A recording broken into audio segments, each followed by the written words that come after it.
Y listo, chicos. A ver, entonces, el examen final viene desde lo que son métodos de integración hasta lo que son todos los temas a partir de la parte número uno. Entonces, recordando básicamente que hay dos tipos de integraciones, ¿no? Está la integral indefinida. Y se llama de esa forma ¿por qué? Porque ustedes tienen el símbolo de la integral de f de x diferencial de x y la respuesta es una función f de x más un valor de c. Se llama indefinido porque exactamente tú desconoces cuánto vale ese valor de c. Ahora, ¿cómo se resuelve una integración? Existen varios métodos de integración. El primer método que tú deberías saber se llama el método directo. ¿Eso dónde lo aprendes tú? Eso tú lo aprendes en las tablitas de integración, donde tú ya conoces todas las integraciones posibles. Ahora, como tal no es un método de integración porque es únicamente memoria y debes recordar exactamente que, por ejemplo, ¿cuánto vale la integral de a a la x diferencial, perdón, de x elevado a la n diferencial de x? Eso es x a la n más uno dividido entre n más uno y todo esto más. O sea, ese tipo de integraciones que tú ya te las sabes de memoria y sabes que el objetivo siempre es llegar ahí, esas son las integraciones de forma directa. El otro medio de integración, con el cual funciona siempre y cuando la directa no te dé un buen resultado, es la integración por cambio de variable. En ese tipo de integración, ¿qué es lo que pasa? Tú tienes un problema y en ese problema hay una integración muy grande. ¿Qué es lo que tienes que llegar a hacer tú? Tienes que elegir un pedacito del problema. Cualquiera, puede ser grande, pequeño, incluso puede ser todo el problema, o que sea una raíz, un denominador, etc, etc. Con lo cual, al coger esa parte del problema, la derivada debe poder encontrarse de nuevo en el problema. El cambio de variable más utilizado, pero no el único, por supuesto, ¿cuál es? Es el u. Casi siempre se coloca u igual a ese cambio de variable que tienes tú. Recuerda que cuando derivas u, se coloca como diferencial de u, y cuando derivas tu función, debes colocarlo con dx. ¿Por qué? Porque al final tú lo que vas a llegar a hacer es que esta expresión que se encuentre por acá, tienes que sustituirla y cambiar la variable. Digamos que luego de aplicar un cambio de variable, se camufla en otra expresión que depende de u, se aplica lo que es la integración directa y cuando se aplique la integración directa, finalmente se coloca como f de x más c. Digamos que es un paso previo para que tú puedas encubrir y puedas aplicar el cambio de variable. Pero ¿qué pasa si el cambio de variable no es tan potente? En ese caso se utiliza el tercer método. El tercer método es la integración por partes. Cuando no funciona la integración directa, cuando no funciona la integración por cambio de variable, la integración por partes te va a ayudar. ¿Por qué? Porque esta integración me dice lo siguiente. Dice que tengo que elegir dos partes. ¿Se acuerdan, no? Si un día vi una vaca sin cola vestida de uniforme. Esa integración me dice que yo debo elegir un u y debo elegir un db. El u es aquella parte del problema que tú vas a derivar y se convierte en du. Y el db es esa parte del problema que tú vas a integrar y se va a convertir en b.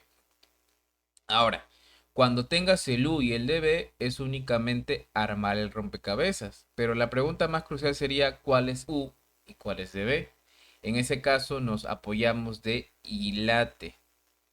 ILATE es la mnemotecnia que nos va a ayudar a decidir cuál es lo más recomendable. Si elegir una función, no sé, inversa, logarítmica, algebraica. Y viene de las inversas, o sea, de los arcos, que pueden ser arcos tangentes, o pueden ser arcos senos, o pueden ser arcos cosenos, etc. Las L vienen de los logaritmos neperianos y los logaritmos en cualquier base, en base A, en base B. Las a vienen de las funciones algebraicas, o sea, x al cuadrado, 1 dividido entre x al cubo, cualquiera. Las t vienen de las trigonométricas, o sea, los senos, los cosenos, las secantes, etc. Y finalmente las exponenciales vienen, por ejemplo, de a elevado a la x o el más común e elevado a la x. Esa es la jerarquía para poder elegir. Recuerda que ILATE te ayuda a que tú elijas el U. ¿Por qué? Porque se te va a hacer mucho más fácil de poder resolverlo. Ten en cuenta que si bien es cierto la iteración por partes te lo hace más fácil, no te resuelve el problema. ¿Por qué? Porque si te das cuenta, lo está desmantelando en una parte que no tiene integración, pero esta parte que se encuentra aquí aún mantiene la integración y te pueden quedar 3 o 4 casos. Puede que esa integral sea una integración directa. Puede que esa integración sea una integración por cambio de variable. O en el peor de los casos, puede que esa integración sea una integración por partes otra vez, de los cuales tienes dos subtipos. Una integración por partes directa, o sea, aplicas una vez más y se acabó. Y en el peor de los casos tendrías una integración por partes cíclica. O sea, aquella integración que tú la resuelves y te queda el original, y luego lo resuelves y el original, y luego lo resuelves y el original, y así de forma cíclica. Es el caso más complicado de la integración por partes, ¿ok? Recuerda tus integraciones de arco tangente, arco seno, arco coseno, y recuerda que lo clave aquí es saber cuánto vale u y cuánto vale db. El siguiente método de integración, y ya con esto hago una breve pausa para que puedan preguntar de ser el caso, es la otra integración de. La integración de es la integración trigonométrica. Integración trigonométrica. ¿Ok? No confundir con la integración por sustitución trigonométrica, porque son con términos parecidos, pero la forma es diferente. Cuando tú ves una integración trigonométrica, se está refiriendo a una integral donde solamente vas a ver funciones trigonométricas, funciones como el seno, funciones como el coseno, funciones como la tangente, la cotangente, etc, etc. Pero los que hayan estado conmigo saben que esta integración realmente es una integración por cambio de variables, pero de forma camuflada. ¿Por qué? Porque al final lo que tienes que hacer tú es lo siguiente. Tienes que coger una parte del problema y esa parte del problema lo vas a dar como u. Porque cuando tú hagas un du, o sea, el cambio de variable, todo se va a transformar. Aquí es el clásico integral de seno de n por coseno de m diferencial de x, donde si n es par, donde si m es impar, pero los que han estado en los repasos saben de que yo ese método no aplico. ¿Por qué? Porque yo les explico lo siguiente. Esto de que si algo es par, que si algo es impar, ¿de dónde rayos proviene? Proviene de las, propiedades trigonométricas pitagóricas, ¿no?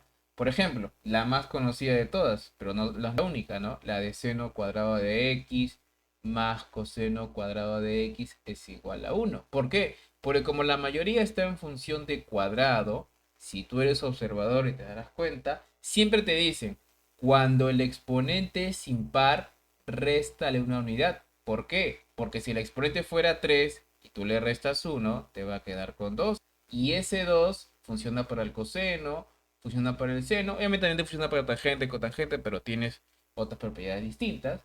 Por eso siempre que veas ese tipo de problemas, te va a sugerir que el impar se le reduzca a una unidad, porque al pasarlo como par, pues obviamente va a ser mucho más fácil convertirlo. Al final lo que tienes que hacer tú es, sea cual sea la variable que elegiste, tienes que transformarlo todo con un cambio de variable.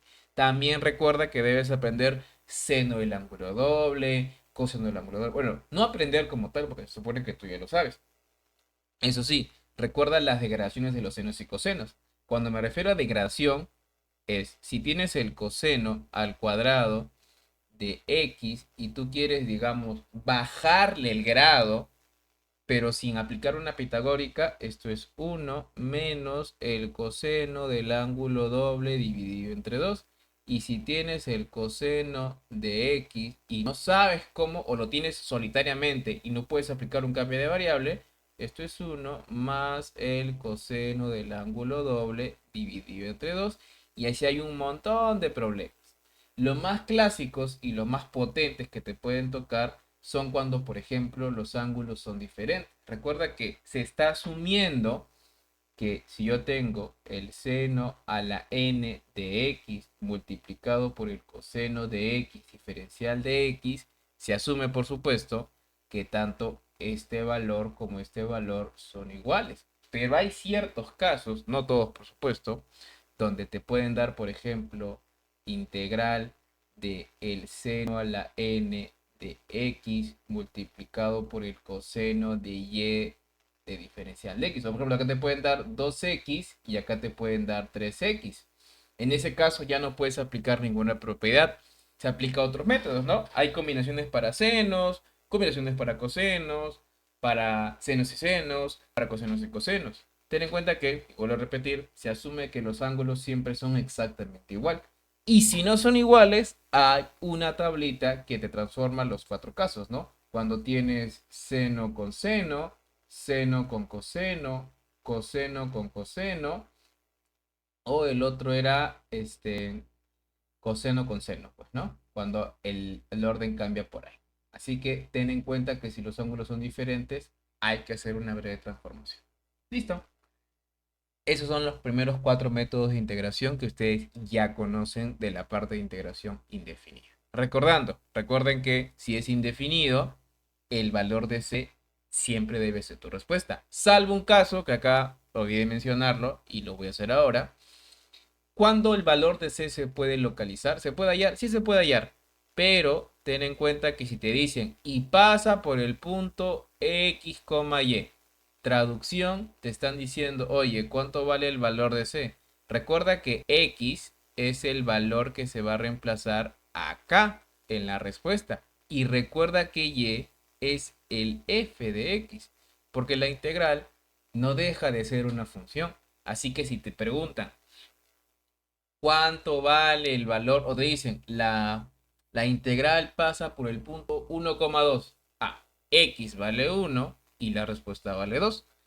Cuando hayas el valor de c, vuelves a reescribir y lo completas, ¿sí? Recuerda que todos son integraciones indefinidas, así que si tú no colocas el más c, porque me imagino que estás acostumbrado a colocar siempre respuestas numéricas, no te va a quedar más que simplemente resignarte a que tu respuesta esté de forma incorrecta, porque son integraciones indefinidas.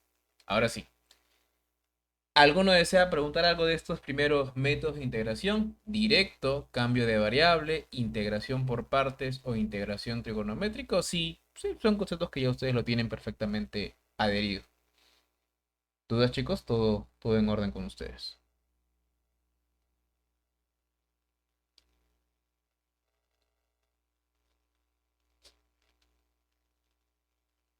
¿No? ¿Está claro? ¿Está todo bien? Dice, a ver, dice, en la PC3 vino senos y cosenos con exponentes negativos fraccionarios. Ya, en ese caso de que te venga un exponente negativo o fraccionario, tienes que elevarlo. Porque, a ver, por ejemplo, imagino que un caso podría ser el siguiente, ¿no? Te coloca así. A ver, te coloca integral de seno a la 1 medio de x por el coseno al cuadrado de x diferencial de x.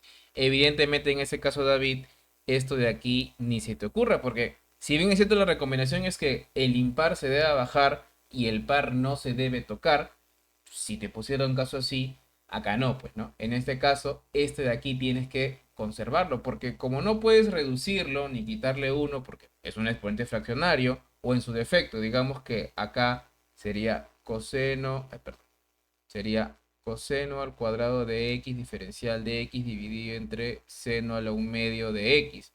Esto se eleva como seno a la menos 1 medio de x por coseno al cuadrado de x diferencial de x. Sea cual sea el caso, David, que sea fraccionario o que sea negativo, no lo toques. De hecho, tu cambio de variable en este caso sería que seno de x sea igual a u. Por lo tanto, toda esta expresión que te queda, sí deberías obligatoriamente colocarlo en función del seno. Entonces, en este caso, el coseno sí se puede convertir en seno. ¿Por qué? Porque el coseno sería ¿cuánto? 1 menos el seno cuadrado de x diferencial de x. Y acá el problema está resuelto. Porque simplemente sería 1 por u a la 3 medios y se resuelve. ¿Sí? Siempre que tengas un problema con una fracción o un negativo, ese es tu cambio de variable. ¿Ok, David? No sé si eso resuelve. Si ambos son negativos, en ese caso tendrías que juntarlos y ver si se puede factorizar el exponente, David. Si ambos son negativos o si ambos son fraccionarios, tienes que aplicar propiedades. De hecho, ese problema que tú me indicas lo hicimos en el repaso de la PC3, porque en ese caso ambos tenían exponente fraccionario y lo que se tiene que hacer es aplicar otros cambios de variables. En el peor de los casos, si el cambio de variable no funciona, tendrás que aplicar otros como tangentes o secantes para que los exponentes se puedan eliminar. ¿Sí, David? Ya, perfecto. Ya. ¿Alguien más desea comentar para pasar con los métodos de integraciones que faltan?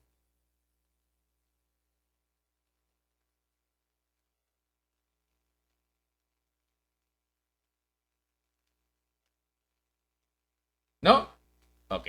Entonces, el quinto método de integración es la integración por sustitución, sustitución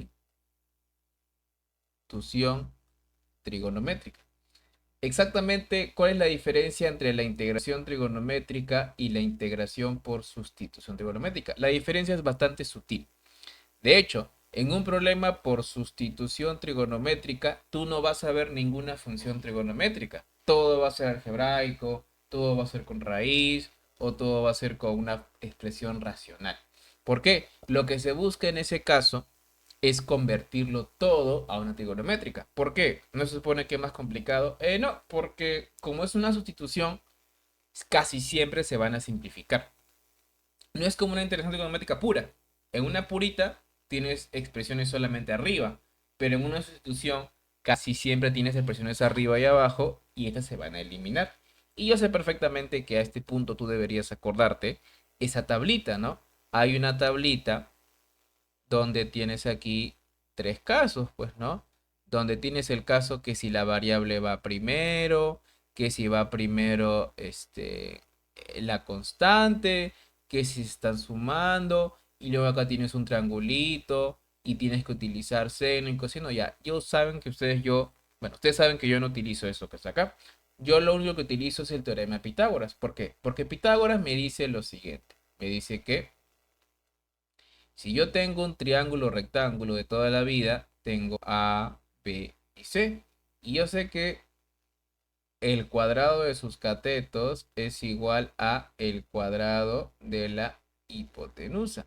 ¿Y por qué algo tan simple me va a servir en la integración por sustitución trigonométrica? Porque esto se puede desdoblar en dos casos. Si tú quieres una forma de resta, podrías liberar el cateto A y sería raíz cuadrada de c cuadrado menos b cuadrado. Pero si quieres una forma de suma, en ese caso liberas el valor de c, raíz cuadrada de a cuadrado más b cuadrado. Porque eso es mucho más fácil de aprender. Porque cuando tú te aprendes la tablita de los tres casos, tienes que preocuparte que si la variable va primero o si la constante va primero, o si es suma o si es resta. Pero acá no, simplemente si es resta o si es suma, eso no va a importar, siempre y cuando tú respetes el orden. Si sabes que el primer término va a estar aquí, da igual cuál vas a utilizar tú, es mucho más sencillo de aplicar. ¿Cuáles son las variantes o consideraciones que deberías tener tú para la integración por sustitución trigonométrica? Te doy a dar cuatro consejos importantes y vitales.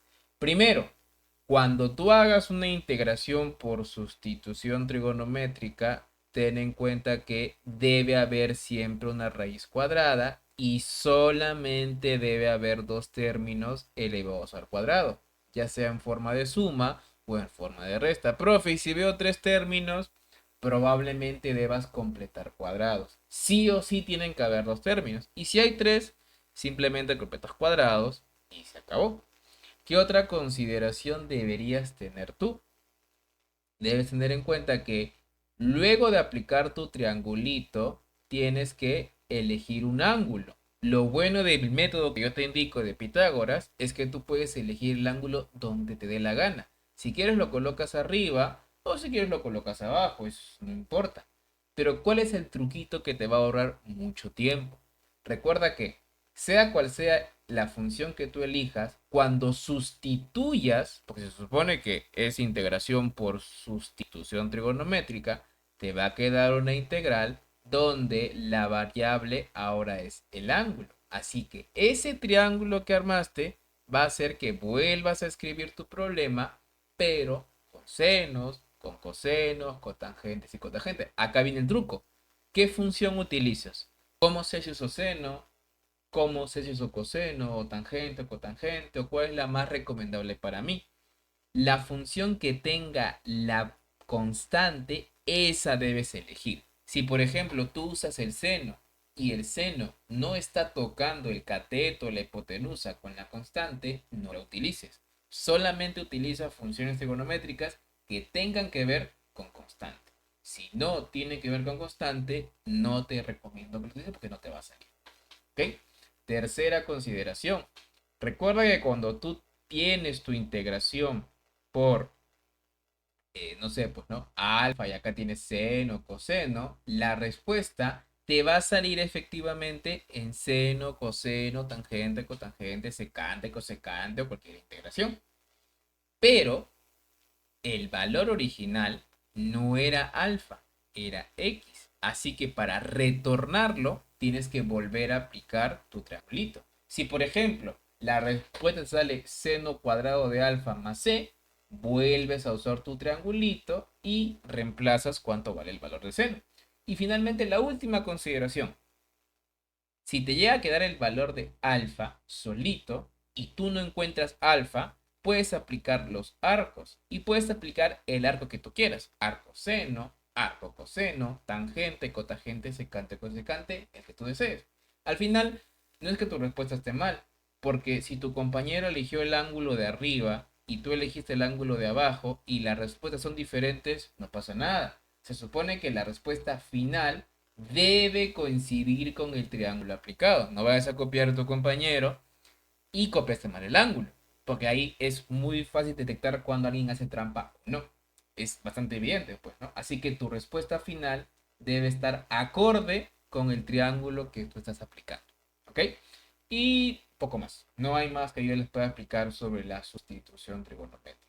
Finalmente, el último método de integración, pero obviamente no el menos importante, la integración 6, el sexto método de integración, es la integración por fracciones parciales. El peor método de integración que les puede tocar. ¿Por qué? Porque en sí la integración por fracción parcial no es un método, porque utiliza un método del álgebra. Ese tipo de integraciones debes recordar que arriba tienes una expresión algebraica y abajo tienes otra expresión algebraica. Tres consideraciones importantes. Recuerda que el exponente de arriba tiene que ser siempre menor que el de abajo. Profe, ¿qué pasa si el exponente de arriba es igual al exponente de abajo o el exponente de arriba es mayor al exponente de abajo? De ser el caso, tienes que aplicar algoritmo de la división. ¿Te acuerdas, no? Dividendo es igual a divisor por cociente más el residuo, donde aplicas dividendo, divisor, cociente más residuo sobre divisor, o lo que algunos llaman su método de Horner. Si se acuerdan de la academia, o si, bueno, no hace mucho dejaron de ver álgebra, pues, ¿no? Ustedes no pueden aplicar una fracción parcial si es que tienen este caso, pero al aplicar cualquier método de división que ustedes conocen, sí los va a llevar al caso donde el numerador es menor que el denominador. ¿Ok? Supongamos que lo tienen así. Entonces, en ese caso, otra consideración más. El numerador no es necesario que lo factorice, pero el denominador sí es obligatorio que se encuentre factorizado, ¿ok? El numerador, si quieren, no lo factorice, pero el denominador sí. Ya te olvidaste. Ruffini, Horner, aspa simple, aspa doble especial. Concepto básico de álgebra que tú también deberías dominar a este punto del curso. Estás a puertas de tu examen final. Ahora, ¿por qué se llama fracción parcial? En realidad, lo que busca este método es convertir las integrales en integrales un poquito más chiquititas. Ese es su único método, es la única forma. No resuelve, ¿ah? Simplemente lo parte en integraciones mucho más pequeñitas y están los famosos cuatro casos. Está el primer caso, donde tienes factores primos de grado 1 y estos no son repetidos. Un ejemplo podría ser x más 2. Si tienes, por ejemplo, la expresión x más 2, digamos que tienes, no sé, pues no, tienes un corazoncito sobre x más 2, ¿cómo es que se rompe esa integración? Esa fracción se rompe como a dividido entre x más 2. Si por ejemplo hubiera término por x menos 3, a más b sobre x menos 3, y tu trabajo es saber cuánto vale el valor de a y cuánto vale el valor de b, sea el caso correspondiente, pues, ¿no? ¿Cuál es el segundo caso? En el segundo caso, tienes un factor primo de primer grado, pero este se repite. Digamos que tienes un corazoncito dividido entre x más 1 elevado al cubo multiplicado por x más 7. Entonces, en este caso, como es un factor primo, obviamente un factor primo es aquel factor que es irreductible, o sea que no, no es posible factorizarlo más. Tienes que copiarlo tal cual. A dividido entre x más 1 elevado al cubo. Y le vas bajando un grado. Más b dividido entre x más 1 elevado al cuadrado. Más c dividido entre x más 1. Más d, y como es caso 1, porque es primer grado y no repetido, sería x más 7. Nada más. Y luego tienes que hallar el valor de a, de b, de c y de b. El tercer caso es cuando tienes un factor primo de segundo grado y no repetido. Por ejemplo, tienes un corazoncito dividido entre, no sé, pues no, x al cuadrado más 5. Lo que pasa con los factores de segundo grado es que arriba ya no va una letra, va una ecuación de grado 1, ax más b dividido entre x al cuadrado más 5. Obviamente si por ejemplo acá fuera, por ejemplo, ¿no? X más 2 al cuadrado, como es de primer grado y repetido, sería c dividido entre x más 2 al cuadrado más d dividido entre x más 2. Recuerda que los casos no son del problema, son de los factores. Es posible que en un problema te venga caso 1 con caso 4, caso 2 con caso 3, caso 1, 3 y 4, o sea, combinadito. Y finalmente, el cuarto caso es cuando tienes un factor primo de segundo grado y este se repite. Ya te imaginarás que es análogo a lo que acabamos de hacer. Tenemos un corazoncito dividido entre x al cuadrado más 7 y por ejemplo al cuadrado. Ya, acá sería a x más b dividido entre, copias el factor ax más 7 elevado al cuadrado más cx más d dividido entre x al cuadrado más 7 y nada más. Al final tienes que hallar A, B, C, D, o sea, cual sean las letras que te coloque. ¿Dónde está lo difícil en este caso? Acá dos consideraciones importantes. Tienes que hallar A, B, C, D, E, o sea, cual sea las variables que te quedan. ¿Cuáles son? ¿Qué es lo más complicado acá? El sistema de ecuación. ¿Por qué? Porque a más variables, más sistema de ecuación. Kramer, sustitución, reemplazo, cualquier sistema de ecuación que tú conozcas, tienes que hacer. Lo peor es que ni siquiera termina ahí. El sistema de ecuación es una parte. Cuando tengas el sistema de ecuación, te van a quedar las integrales de forma separada y tienes que resolver cada integral y sabe Dios qué integral te puede tocar. Te puede tocar una integración por fracción parcial, te puede tocar una integración por sustitución trigonométrica, una integración por partes, una directa. No puedes saberlo hasta que lo hagas. Eso es lo que no me agrada del método de fracción parcial. Porque la fracción parcial muere aquí, cuando haces el sistema de ecuación. Y llegar a ese punto, ustedes que han llegado hasta la PC4 ya con vida, saben que ese tema es muy pesado y casi todo el tiempo se te puede escapar ahí. Así que sean veloces, si saben que ahí se equivocaron o perdieron mucho tiempo, refuercen esa parte que se encuentra por ahí y listo. Hasta aquí terminamos lo que es las integraciones indefinidas, porque todas, absolutamente todas, su respuesta debe tener ¿qué cosa? Acá lo pongo grandazo, ¿ya? Un más c. Si tú no colocas el más c, está mal. Y recuerda que el problema no te lo va a decir, ¿ah? Te va a decir integra. Ya tú debes saber reconocer qué tipo de integración. Ah, como algo, un dato extra. En anteriores sílabus había un tema más que se llamaba integración por seno y coseno, pero luego se eliminó. Así que sí, realmente este no es el último método de integración indefinida, hay muchos más, pero para su suerte, pues ahí terminaría todo esta primera parte. ¿Sí? ¿Desean preguntar algo, chicos? Si no, para pasar a integraciones definidas. Soy todo Dios por ustedes.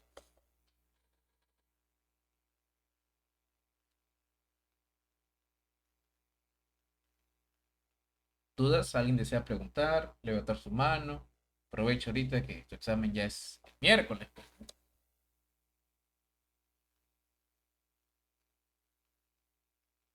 ¿O no, chicos?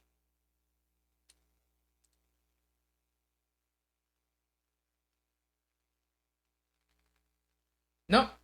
Ok, continuemos entonces. Pasamos con la parte 2, que son las integrales,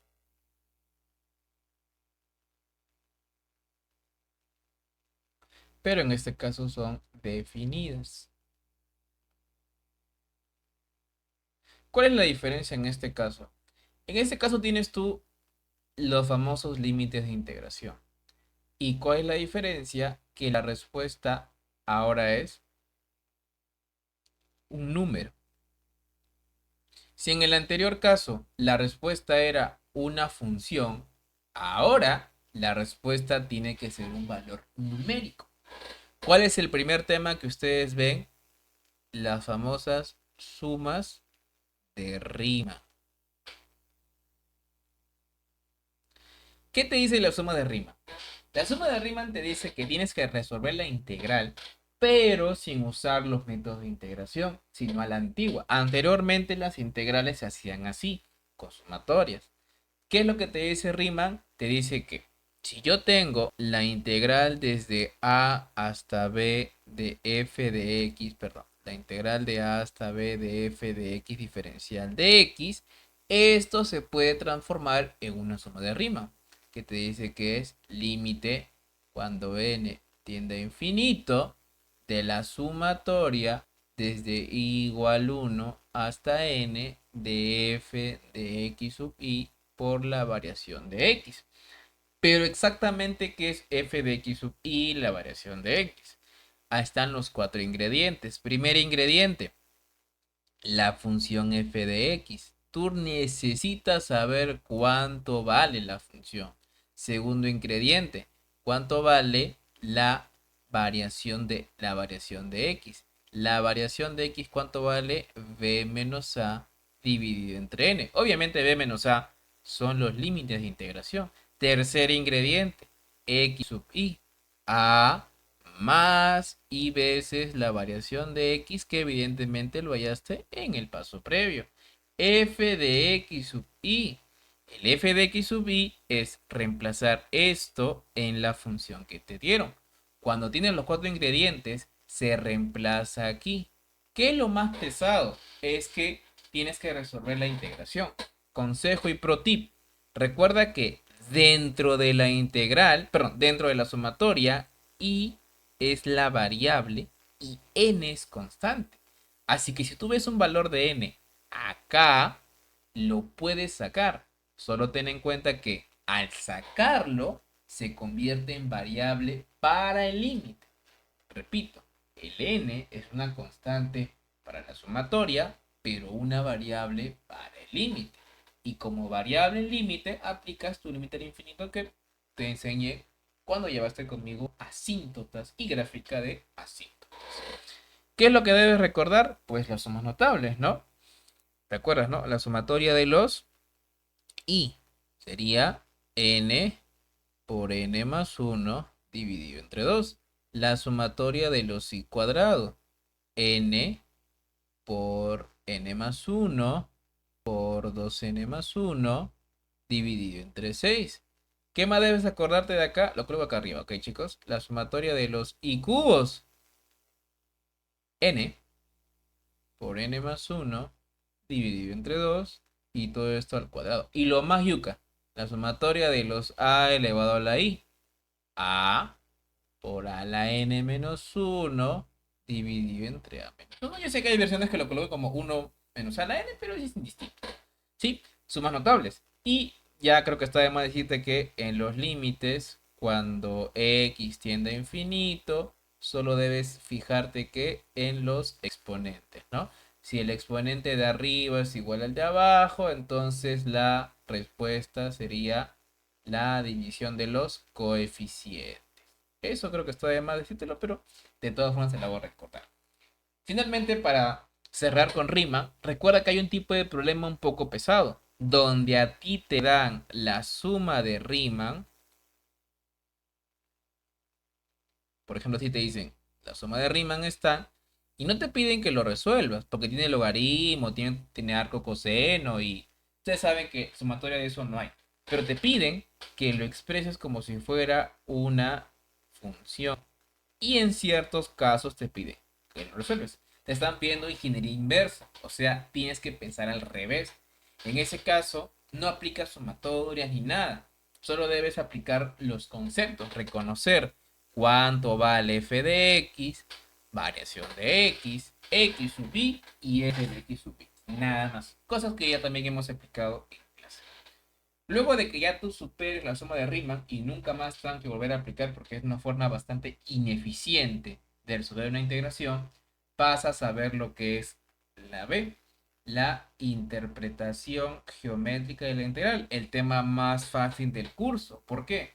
Porque ustedes saben que la integral básicamente es el área bajo la curva de una función f de x entre un punto A y un punto B. O sea que, numéricamente hablando, el área que está aquí es exactamente igual a la integral desde A hasta B de f de x diferencial de x. Pero ¿cómo podemos desmenuzar esto que se cuenta por acá? Cosas importantes, se toma como referencia el eje X. Por lo tanto, lo que se encuentra sobre el eje X se considera que es positivo porque está encima del eje X. Pero ¿qué pasa si, por ejemplo, yo tengo una función que se encuentra por debajo o cierta parte de la función pasa por debajo del eje X? Eso quiere decir que el área es numéricamente igual a menos la integral desde A hasta B de f de x diferencial de x. Ojo, no porque el área sea negativo, porque ustedes saben que el área negativa no existe. Nadie tiene su casa de menos 20 metros cuadrados o menos 50 metros cuadrados. Simplemente porque como el nivel de referencia es este, lo que se encuentra debajo es negativo y lo que se encuentra arriba es positivo. Nada más. Una pregunta muy común que me hacen es, profe, ¿cuándo yo uso el área y cuándo uso la integral? Si tú tienes el área como cuadrado, perdón, como círculos, perdón, si tienes el área así, como si fueran círculos, si tienes el área como si fueran cuadrados, como si fueran triángulos, como si fueran trapecios, en ese caso aplica el área, va a ser por altura, lado al cuadrado, pi por radio al cuadrado. Pero si la función es medio rara o te dan la función como tal, en ese caso aplicas la integral. ¿Sale igual? Sí, numéricamente es el mismo valor, solo que el procedimiento va a cambiar. ¿Ok? El otro, para que ustedes... Ah, perdón, ahora sí, pueden preguntar de ser el caso. ¿Sí? ¿Tienen alguna duda sobre la suma de Riemann o la interpretación geométrica de la integral? Para pasar con lo que son propiedades de la integración. ¿Dudas, preguntas, chicos? ¿Todo en orden con ustedes?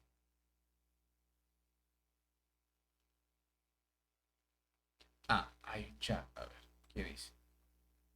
Dice, si ponen una función al costado del área, como esto de acá, pues David, si te ponen una función al costado del área, o sea, digamos que te dan así, una función así, y te dicen f de x es igual a, no sé, x sobre raíz de x más 2. No vas a aplicar área, pues David, porque esto que está acá no es un cuadrado, ni un triángulo, ni un rectángulo. Entonces, el área que no se puede hallar como si fuera una figura geométrica, numéricamente sería la integral desde no sé qué punto hasta qué punto, digamos de 2 a 3, de x sobre raíz de x más 2 diferencial de x. Porque recuerda que la interpretación te dice que el área, si lo puedes hallar como figura geométrica, va acá. Y si no puedes, pues lo calculas como si fuera integración. Acá aplicas tus conocimientos por partes, sustitución, este, fracción parcial. Sí, ¿eso resuelve tu punto, David, o no? ¿O no era eso lo que me estabas preguntando?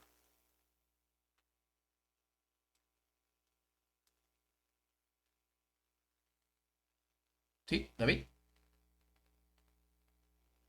Porque vi una pregunta que dice resuelva. Por eso, David, te vuelvo a, te vuelvo a mencionar. Si no lo puedes dibujar como un cuadrado, como un triángulo, como lo que sea, tienes que aplicar la integración común y corriente. Nada más, eso es todo.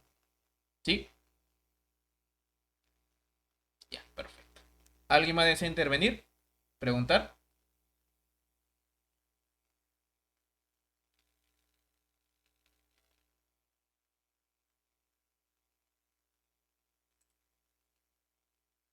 ¿No? Ok, ya está. Ahora, ¿cuál es lo siguiente? Y creo que fue el último tema que yo les pude enseñar. Son las propiedades.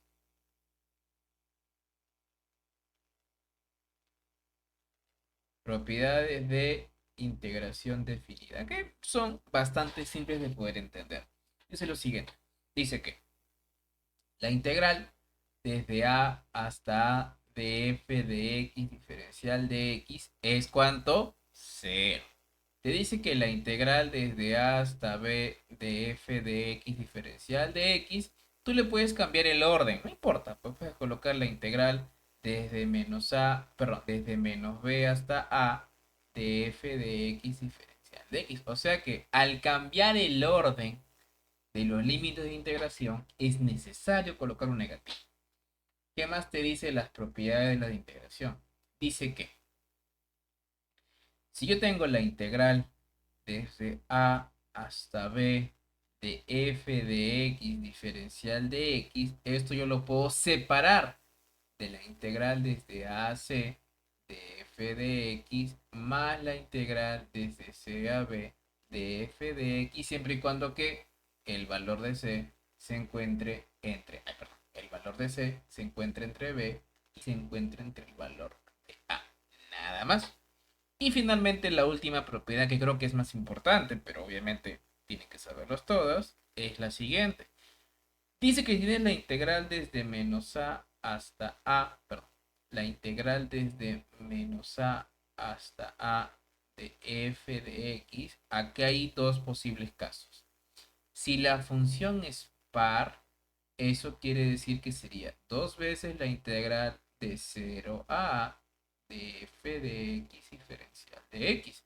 Pero en el caso de que la función fuera impar, que es lo que tú quieres que te salga, es cero.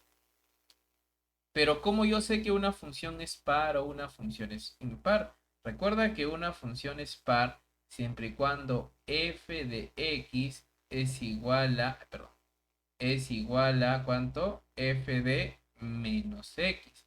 Y una función impar es aquella función donde menos f de x es igual a f de menos menos x. Nada más. Profe, ¿cómo si una función es par o impar? Simplemente reemplaza con menos x. Si te sale lo mismo, la función es par. Si te sale lo mismo pero con un negativo, la función es impar. Profe, si la función no es par y tampoco es impar, pues en ese caso no puede ser que la propiedad, pues no, aplicarías una integración común y corriente. Nada más. ¿Ok? Pro tip, algunos profes, yo sé que habrán visto, te van a colocar así. Y la función te dice que f de x menos f de menos x es igual a 0. Y tú, profe, pero eso no es ni par ni impar. Es una función impar. Simplemente el de aquí, ay, perdón, acá. Colocan así, ¿no? F de x. Ah, perdón, el revés. Te colocan así, ¿no? Te colocan f de menos x más f de x es igual a 0. Es una función impar, solo que el término de aquí lo han pasado a sumar al otro lado. Así que no te dejes engañar. ¿Ok? Ya está. Ahora, voy a explicar lo que son el primer y el segundo teorema fundamental del cálculo, que fue un tema que yo no llegué a explicar porque su control, bueno, su última PC, que yo fue el último repaso que dicté, no llegaba a abarcar esos temas. ¿Ok? Así que vamos a comenzar con los teoremas fundamentales del cálculo. Teoremas fundamentales del cálculo que, bueno, no sé si recuerdan, la semana pasada yo hice una convocatoria para que de manera gratuita algunos chicos pudieran inscribirse. Agradezco a esas personas que se pudieron unir y ayer subieron una clase presencial conmigo, ¿no? Pero los que no, aprovechen que yo les voy a explicar. Básicamente son dos teoremas. Está el primer teorema y está el segundo teorema. El segundo es mucho más fácil. ¿Por qué? Te dice que la integral desde a hasta b de f de x diferencial de x es igual a f de x evaluado entre a y b. O sea, f de b menos f de a es la integración de toda la vida. No tiene mucha ciencia. Te dice que al final, la respuesta es la resta del límite superior menos el límite inferior y debe ser un valor siempre numérico. Eso no es lo complicado. Lo complicado es el primer teorema. ¿Por qué? Te dice que si yo tengo una función que está expresada como si fuera una integral y tú quisieras, por ejemplo, derivar la función, ¿es posible derivar una función expresada como integral? Por supuesto que se puede. El procedimiento es muy fácil y sencillo. Te dice que sería f de b, o sea, básicamente el superior se reemplaza por la derivada de eso que está reemplazando, menos f de a, o sea, el inferior que está reemplazando, por la derivada de a. Aunque es muy probable que tú no lo hayas visto así y te parezca más fácil de lo usual.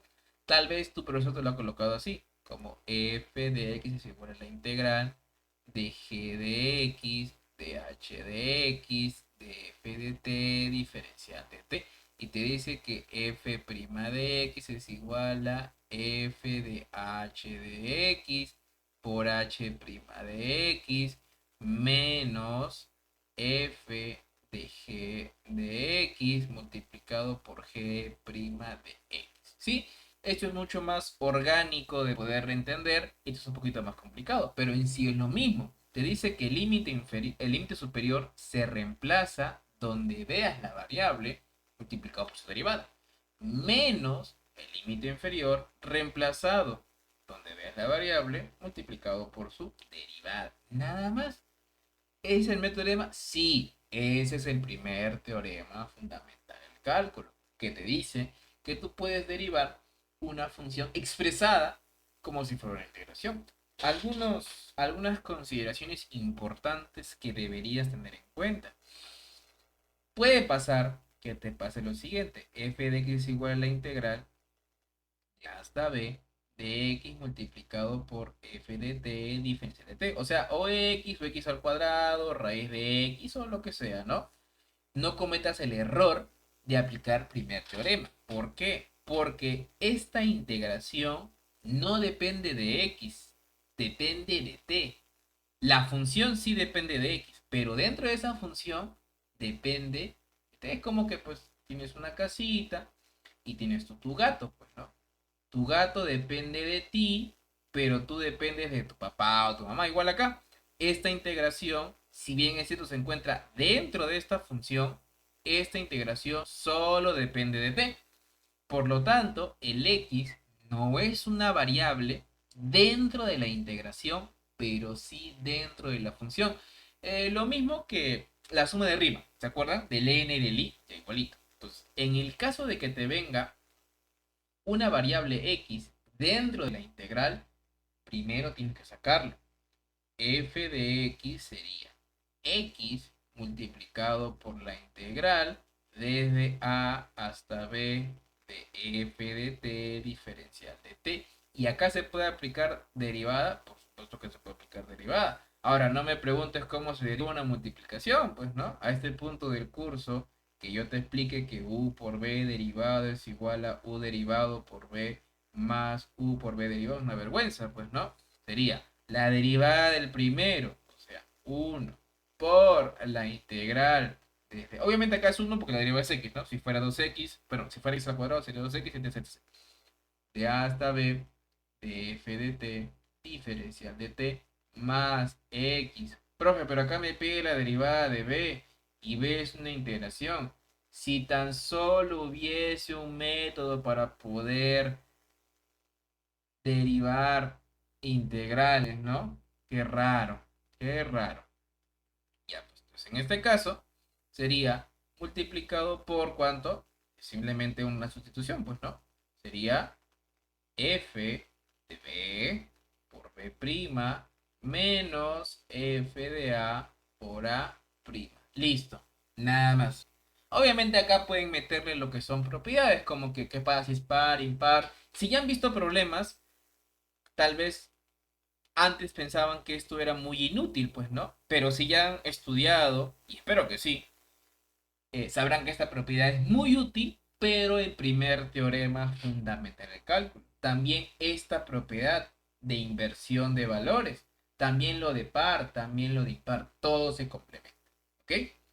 Más fácil que esto no se los puedo aplicar. Profe, ejemplos, cuando hagan la solución de los exámenes finales, ahí vas a poder entender. Lamentablemente se pasó muy rápido y pues no quisiera sobresaturarlos con temas muy pesados. Ya cuando sea la solución del examen final, se darán cuenta que esto complicado nunca fue. ¿Sí?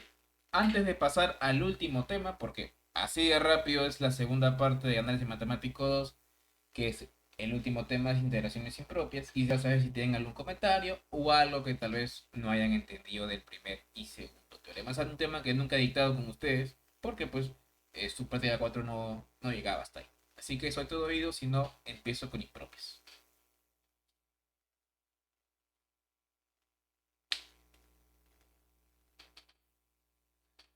¿Dudas, chicos?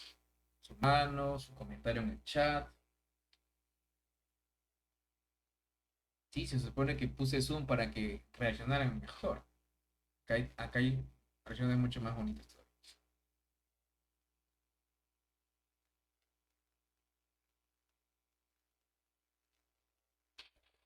¿No? ¿No tienen dudas?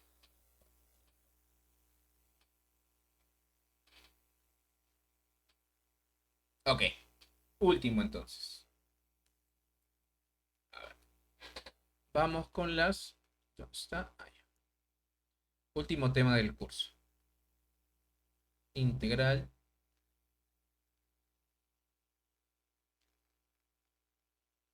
impropia.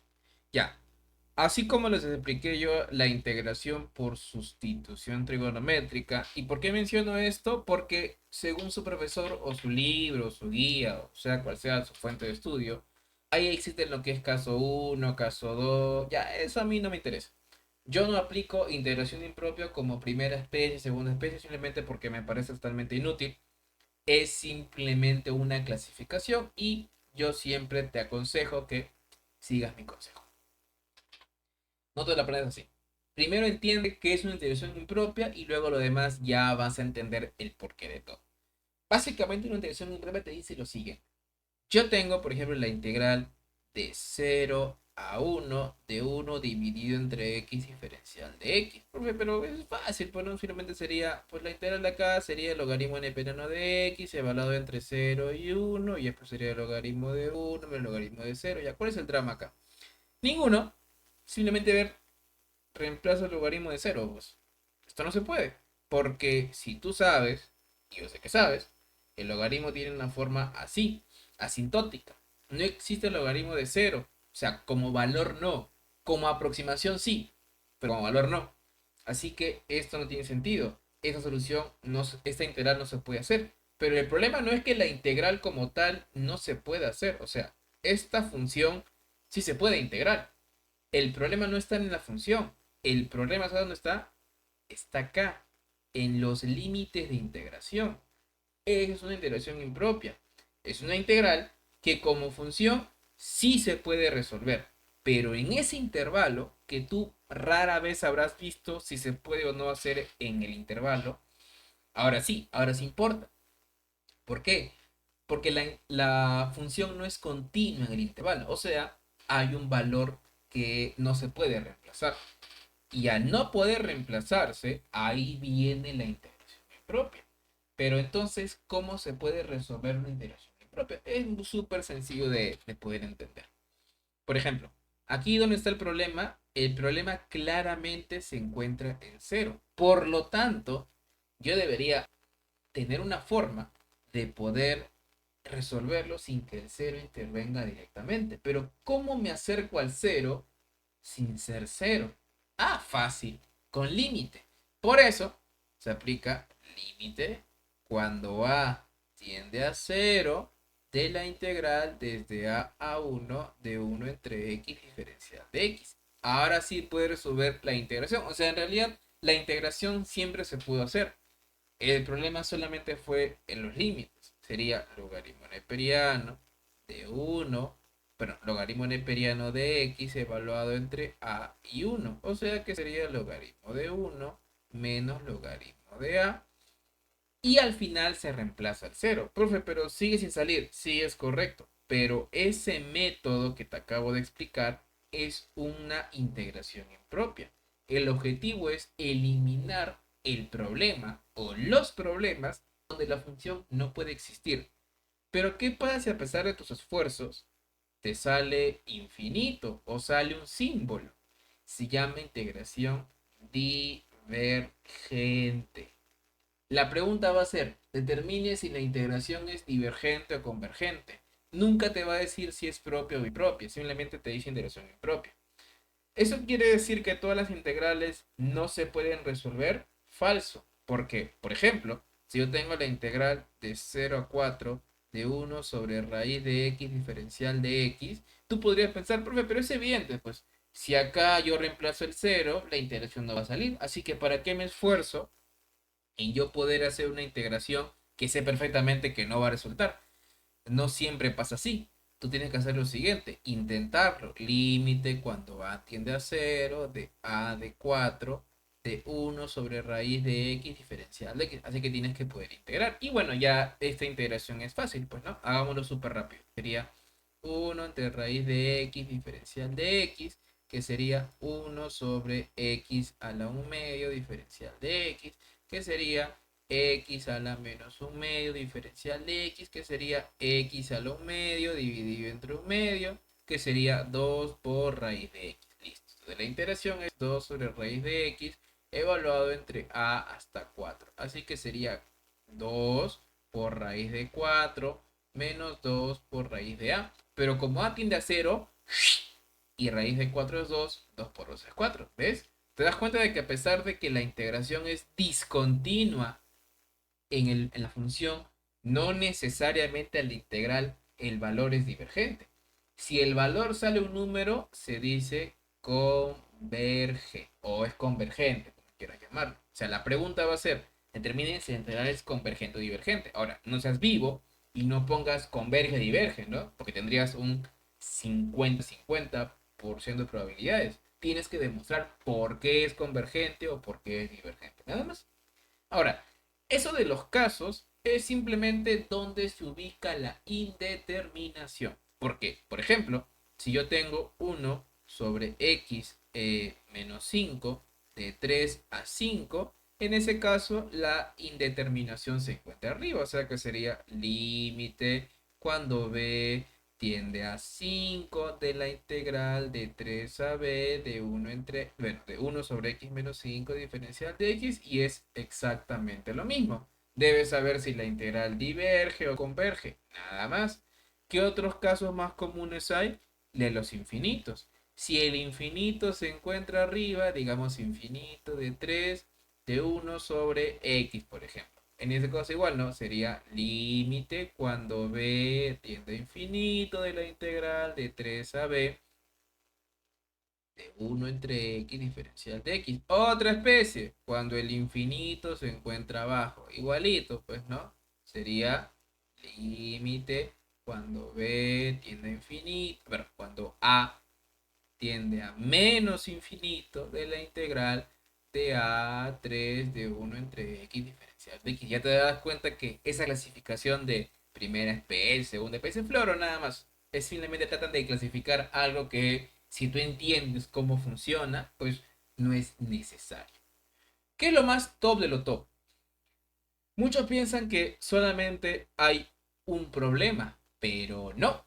Es posible que haya dos o más problemas. De los casos más comunes puede ser, por ejemplo, te doy la integral de 0 a 5 de 1 dividido entre x, perdón, ya, acá, ya, x menos 4 diferencial de x. Tú puedes pensar, profe, pero ya pues, yo puedo reemplazar el 3 y puedo reemplazar el 5. No hay ningún problema, pero no. Acá dice 1 sobre x menos 4. Por lo tanto, el problema es en x igual a 4. Pero no está ahí. ¿Qué pasa si el problema no se encuentra en ningún extremo? Tienes que separarlo. Porque el 4 está en el medio. Ah, sería la integral de 3 a 4 de 1 de x menos 4 diferencial de x más la integral de 4 a 5 de 1 sobre x menos 4 diferencial de x. Y en ese caso aplicarías doble límite. Primero sería límite cuando b tiende a 4 de la integral de 3 a b de 1 sobre x menos 4 diferencial de x más la integral del límite cuando a tiende a 4 de la integral de a 5 de 1 sobre x menos 4. Pero no es más difícil, no son dos integrales. No, porque en realidad esta integral y esta integral que está acá es lo mismo. Únicamente tienes que hacerlo una vez y tienes que saber reemplazar correctamente y decir si es divergente o convergente. Ya está. Pero también puede pasar que el problema sea doble. O sea, me refiero, ¿qué pasaría en el caso, y con eso termino, que tenga 0 a infinito de 1 entre x diferencial de x? Profe, tengo un problema. 0. Profe, tengo dos problemas. Infinito. Profe, ¿y ahora cómo lo separo? Tengo muchos problemas. En ese caso, tendría que separarlo. La pregunta es, ¿y en qué valor lo separo? ¿En 0? ¿En 5? ¿En 10? En realidad no importa. Creo que se llama tercera especie. La verdad es que yo nunca me aprendí y pasé el curso de forma bastante sencilla. Porque al final, si tú entiendes el concepto, solo son etiquetas, pues. Nada más. Al final, nadie te va a preguntar si sabes o no primera especie, sino si lo sabes saber o no. En el caso de que tengas un problema arriba y abajo, sepáralo en cualquier punto. No importa, de 0 a u de 1 entre x diferencial de x más la integral de u a infinito de 1 entre x diferencial de x. ¿Por qué no importa? Porque mira, acá de nuevo tienes doble problema. Sería límite cuando a tiende a 0 de la integral de a a la u sobre 1 entre x diferencial de x más límite cuando b tiende a infinito de u a la b de 1 entre x diferencial de x. Profe, pero ¿por qué dice que no importa? Sigo sin entender. Porque si yo tengo la integral de f de x, perdón, si yo tengo la integral de f de x diferencial de x, eso sale un f mayúscula de x. Si acá está entre a y b, acá va a ser evaluado entre a y b. Por lo tanto, si yo resuelvo esto que está acá, ¿qué va a quedar? Va a quedar f de u menos f de a más f de b menos f de u. Y mira qué pasó. Por eso no importa qué valor elijas aquí. Si quieres no trabajar con variables, pues no trabajes. Trabájalo con 10, con 20, con 50, siempre y cuando se encuentren del límite inferior y superior. Al final, tu esfuerzo no va a valer porque se van a eliminar mutuamente, así que es mejor que le coloques una variable que es mucho más orgánico de poder resolver. Listo. Con eso ya están completamente capacitados. Ni siquiera tuve que explicarles primera especie, segunda especie, tercera especie, porque no sirve en realidad. Es simplemente cómo se clasifica, pero vuelvo a insistir. Y es el método que yo recomiendo a mis chicos que tienen 20, 19 en su final, que si tú eres de mecanizarte, que se llama así, que el caso es este, pero no entiendes por qué se llama así o por qué se clasificó así, te cambian algo y mueres. Si tú entiendes cómo funciona la interacción impropia, por qué se llama así, cómo se resuelve el método, por qué se aplica límites, qué es convergente, qué es divergente, cómo yo debo analizar, listo. Ni siquiera tienes que leer ese libro de casos, que especie uno, especie 2, nada, se acabó. Salvo que alguno desea preguntar algo, sería todo por mi parte el día de hoy, chicos. ¿Está claro o tienen dudas, chicos? Me indican, por favor. Acá ya terminamos todo el curso. Les he hecho un repaso de todos los temas, desde después del parcial hasta el último que pues, fue el que me que tenía deuda con ustedes.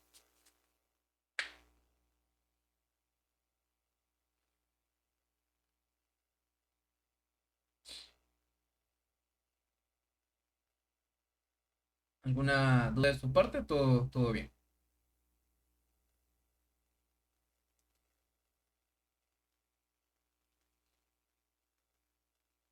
No,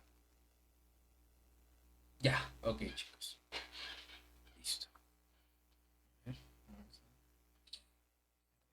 a ir. Y bueno, veo que no hay dudas en el chat. Así que únicamente, nada, procederé a hacer el sorteo, chicos. Agradecerles por su tiempo. Lamento los inconvenientes al inicio. Solo que estoy probando otra plataforma como Zoom. Me parece un poco más ordenado. De hecho, ustedes creo que no han utilizado la función que podían señalar con el puntero. Una duda que quiera. Incluso creo que lo vamos a usar mucho mañana. Así que nada, voy a hacer el sorteo y con esto termino.